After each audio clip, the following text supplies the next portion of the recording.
নবীনপুর শহরের ভিড়ভাট্টা ভরা রাস্তায়, যেখানে প্রতিদিন হাজারো মানুষ তাদের নিজ নিজ গল্প লিখ, সেখানেই আরেকটি গল্প শুরু হতে। রাজীব মাত্র ২৬ বছরের এক সাধারণ ডেলিভারি বয় ছিল। সকাল ৭টা থেকে রাত ৯টা পর্যন্ত সে তার পুরনো স্কুটিতে চড়ে শহরের কোনা কোনা ঘুরে পার্সেল পৌঁছে। জীবন ছিল একদম সোজাসাপটা, না কোনো বড় স্বপ্ন, না কোনো বড় আশা, শুধু মাসের শেষে পাওয়া ১৮,০০০ টাকা বেতন আর বাসার ভাড়া। কিন্তু তাকদীরকে যেন আর কিছুই মঞ্জুর করছিল। সেদিন মঙ্গলবার সন্ধ্যা ছিল, যখন রাজীবের ফোনে একটি নতুন অর্ডার এল। গ্রিনউড অ্যাপার্টমেন্ট, ফ্ল্যাট নম্বর ৭০৪। এক সাধারণ পার্সেল, যা তার জীবনকে চিরদিনের জন্য বদলে দেওয়ার ছিল। ৭ম তলায় পৌঁছে যখন রাজীব দরজার বেল বাজালো, তখন সে জানত না দরজার ওই পাশে কি অপেক্ষা। কয়েক মুহূর্তের নীরবতার পরে দরজা খুল, আর সেখানে দাঁড়িয়ে ছিল নিধি। ৩০ বছরের ফর্সা, লম্বা কালো চুলওয়ালা এক এমন সুন্দরী, যার সৌন্দর্য রাজীবের শ্বাস আটকে দেওয়ার মতো। সে একটু আগে স্নান করে বেরিয়েছে, সাদা তোয়ালে গায়ে জড়ানো, তার ভেজা চুল কাঁধের ওপর ছড়িয়েছিল, আর ত্বকে পানির ফোঁটা এখনো ছিল। রাজীবের হৃদয় এক মুহূর্তের জন্য, সে আগে অনেক সুন্দরী মহিলা দেখেছে, কিন্তু নিধির মধ্যে কিছু আলাদা ছিল। হয়তো তার চোখে লুকিয়ে থাকা একাকিত্ব, অথবা মুখে ছড়িয়ে থাকা সেই বিষণ্ণতা, যা তার সৌন্দর্যকে আরো গভীর করে তুলে। নিধি আস্তে গলায় পার্সেল সম্পর্কে জিজ্ঞেস করল। রাজীব তোতলাতে তোতলাতে পার্সেলটা এগিয়ে দিল। তাদের আঙ্গুল এক মুহূর্তের জন্য ছুঁয়ে গেল। যখন নিধি পার্সেলটা নিল, সেই ছোট্ট স্পর্শটা রাজীবের শিরা উপশিরায় বিদ্যুৎ স্রোতের মতো ছুটে গেল। নিধি ধন্যবাদ দিল এবং দরজা বন্ধ করে দিল, কিন্তু রাজীব সেখানেই দাঁড়িয়ে রইল, কিছুক্ষণ শুধু সেই বন্ধ দরজাটার দিকে তাকিয়ে। সে জানত না তার মনে সেই ঝড়টা উঠেছে, তা তাকে কোথায় নিয়ে যায়। একটি নতুন পার্সেল, একটি নতুন শুরু। পরের দিন আবার গ্রিনউড অ্যাপার্টমেন্ট জন্য অর্ডার, ফ্ল্যাট ৭০৪। রাজীবের হৃদয় জোরে ধরফর করতে। এটা কি শুধু একটা ইত্তেফাক ছিল? এবার যখন নিধি দরজা খুলল, সে ছিল একটা পাতলা নাই, এবং সে একাই। কিন্তু এইবার তার মধ্যে আরো কিছু, হয়তো একাকিত্বের আকাঙ্ক্ষা, হয়তো কোনো সঙ্গীর খোঁজ। নিধি হালকা একটা হাসি দিয়ে জিজ্ঞেস করলো, রাজীব কি সবসময় এখানে ডেলিভারি করতে আসে? আর সেই প্রশ্নে এমন কিছু ছিল যা রাজীবের হৃদস্পন্দন আরো বাড়িয়ে দিত। রাজীব বলল যে এই এলাকায় বেশিরভাগ সময় সেই আসে। নিধি পার্সেলটা নিল, কিন্তু দরজা বন্ধ করলো না। সে রাজীবকে জিজ্ঞেস করলো, বাইরে খুব গরম, সে কি পানি খেতে চাইবে? এটা কি শুধু নিমন্ত্রণ ছিল, না আরো কিছু? রাজীবের মাথায় হাজারটা প্রশ্ন ঘুরতে লাগলো, কিন্তু সে ধন্যবাদ বলে হাঁ করে ফেললো। ভেতরের ফ্ল্যাটটা সুন্দর করে সাজানো ছিল, কিন্তু তবুও যেন এক ধরনের নির্জনতার আবহ ছিল। যেন জিনিসপত্র ছিল, কিন্তু জীবন ছিল না। রাজীব পানি খেলো এবং নিধি তার সামনে বসে গেল। রাজীব জিজ্ঞাসা করলো, সে কি একা থাকে? যদিও সে জানতো এই প্রশ্ন করা ঠিক হচ্ছে না। নিধি বলল, তার স্বামী আছে, কিন্তু সে সবসময় অফিসে ব্যস্ত থাকে। নিধি এখানে বেশিরভাগ সময় একাই থাকে। তার চোখে পানি চলে এলো। সেদিন থেকে রাজীব আর নিধির মধ্যে এক অজানা, অকথিত সম্পর্কের শুরু হল। প্রতি ২-৩ দিন পর পর নিধি কিছু না কিছু অর্ডার করত, এবং প্রতিবারই রাজীব ডেলিভারি করতে। কখনো তারা শুধু কথা বলতো, কখনো চা খেত, এবং ধীরে ধীরে সেই ঘনিষ্ঠতা বাড়তে লাগলো, যা বাড়া উচিত ছিল না।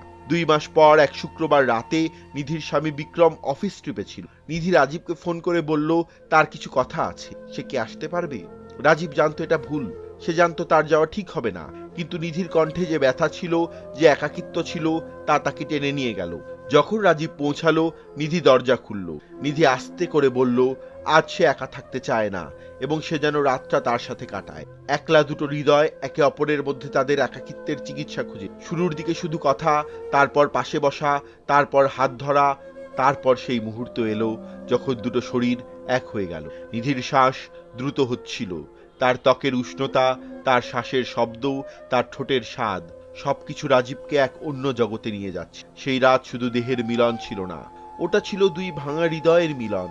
নিধি কোনোদিন তার স্বামীর কাছ থেকে সেই ভালোবাসা পায়নি যা সে চেয়েছিল, আর রাজীবকে এই প্রথম কেউ এত কাছ থেকে দেখেছে, এত গভীরভাবে অনুভব করেছিল। রাতভর তারা একে অপরকে খুঁজেছে, বুঝেছে, আর অনুভব করেছে। নিধির শরীরের প্রতিটি রেখা, প্রতিটি বাঁক রাজীবের হাত মনে রেখেছে, এবং রাজীবের প্রতিটি স্পর্শে নিধি সেই সান্ত্বনা পেয়েছে যা সে বহু বছর ধরে খুঁজছে। সকালবেলা যখন রাজীব যেতে লাগলো, নিধি তাকে থামিয়ে জিজ্ঞেস করল, সে কি আবার আসবে?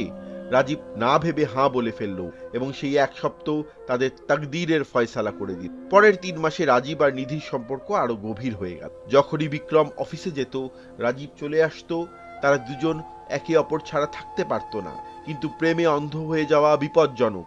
তারা ভুলে গিয়েছিল দেয়ালেরও কান থাকে। নিধি আর রাজীবের সম্পর্ক এখন শুধু দেখা করার মধ্যেই সীমাবদ্ধ ছিল না, তারা ভবিষ্যতের কথাও বলতে শুরু, একসাথে কোথাও দূরে চলে যাওয়ার স্বপ্ন।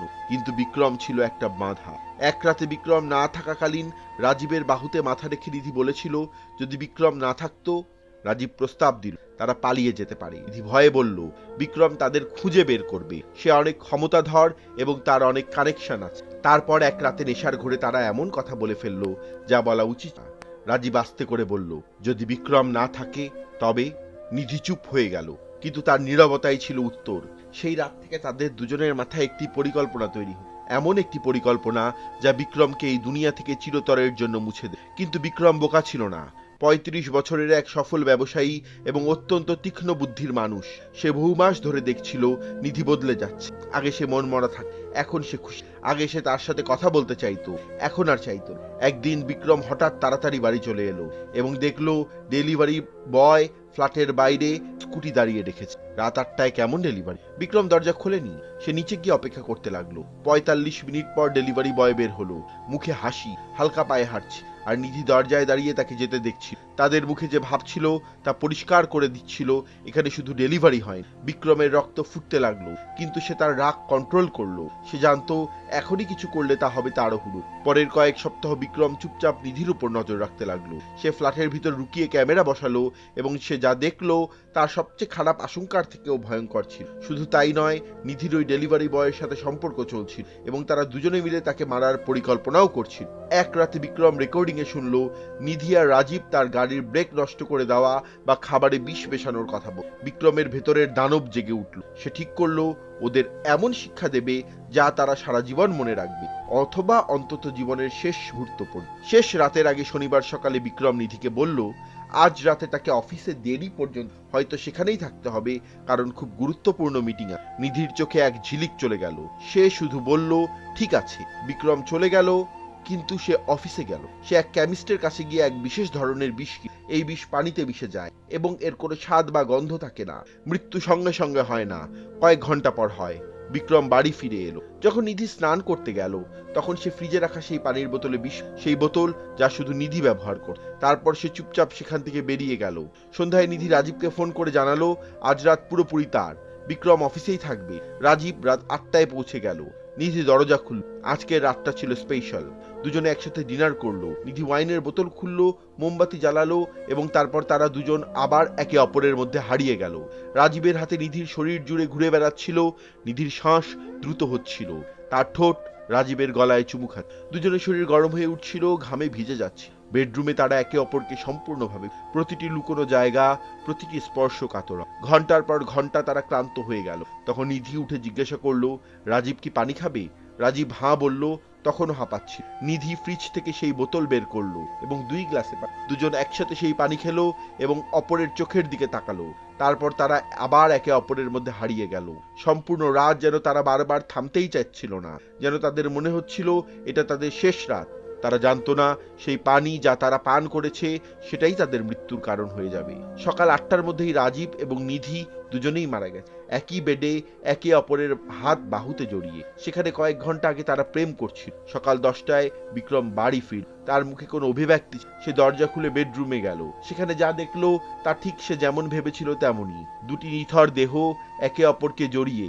বিক্রমের মুখে এক ঠান্ডা হাসি ফুটে উঠল। সে নিজেকে বলল ওরা যা চেয়েছিল তা পেয়ে গেছে। সে পুলিশ ডাকলো এবং জানালো তার বাড়ি স্ত্রীতে মৃত অবস্থায় পড়ে আছে এবং তার সাথে একজন পুরুষও আছে। বিক্রমকে গ্রেপ্তার করা হলো। থানার জেরা কক্ষে বিক্রম ইন্সপেক্টর বার্মার সামনে বসে। কোনো আইনজীবী ছিল না, কারণ বিক্রম জানতো এখন আর কিছু লুকিয়ে লাভ নেই। ইন্সপেক্টর জিজ্ঞেস করলো সেই রাতে কি হয়েছিল। বিক্রম একটা লম্বা শ্বাস নিয়ে বলল সেই তাদের দুজনকে, কিন্তু সে ইন্সপেক্টরকে বলল পুরো গল্পটা শোনার জন্য।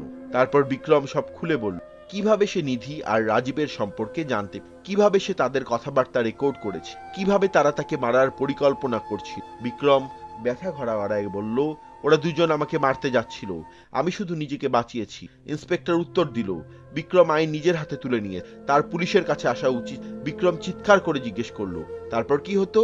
ইন্সপেক্টর চুপ রইল। সে বুঝতে পারছিল বিক্রমের রাগ, তার কষ্ট, কিন্তু আইন তো আইনই। ইন্সপেক্টর জিজ্ঞেস করলো বিক্রম জানে কি তার সাথে কি হতে পারে?